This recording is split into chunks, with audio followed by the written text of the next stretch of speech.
ان کے لب رنگی کی نچھاور تھی کہ جس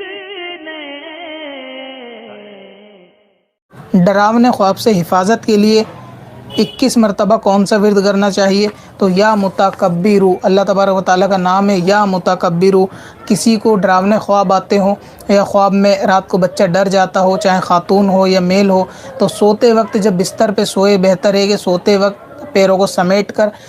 درود پاک پڑھے 3 مرتبہ، 5 مرتبہ، 7 مرتبہ، یا متکبرو یا متکبرو یا متکبرو 21 مرتبہ پڑھے، آخر میں پھر درود پاک پڑھے اور لاسٹ میں سورہ کافرون پڑھ کر سو جائے تو انشاءاللہ تعالی اللہ کی رحمت سے امید ہے کہ خواب میں ڈراونے خواب نہیں آئیں گے، خواب میں ڈرنا جو ہے وہ بند ہو جائے گا اور ذہن بھی اس کا جو ہے وہ اس طریقے سے وسوسوں سے جو ہے اللہ کی رحمت سے وہ پاک ہو جائے گا۔ تو یا متکبرو، جس بچے کو ڈر لگتا ہو تو والدہ اس کو یہ اللہ کا نام سکھائیں، یاد کرائیں، والد یاد کرائیں اپنے بچوں کو جن کو سوتے میں ڈر لگتا ہو، سوتے وقت ان کو یاد بھی دلائیں کہ آپ کو یہ پڑھنا ہے 21 مرتبہ یا متکبرو،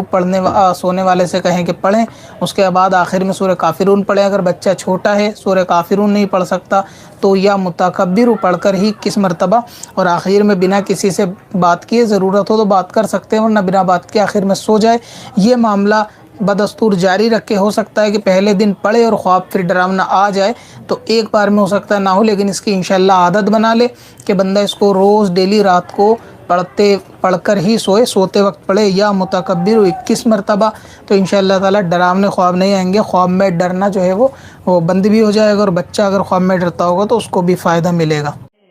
پتھر میں حسن لالے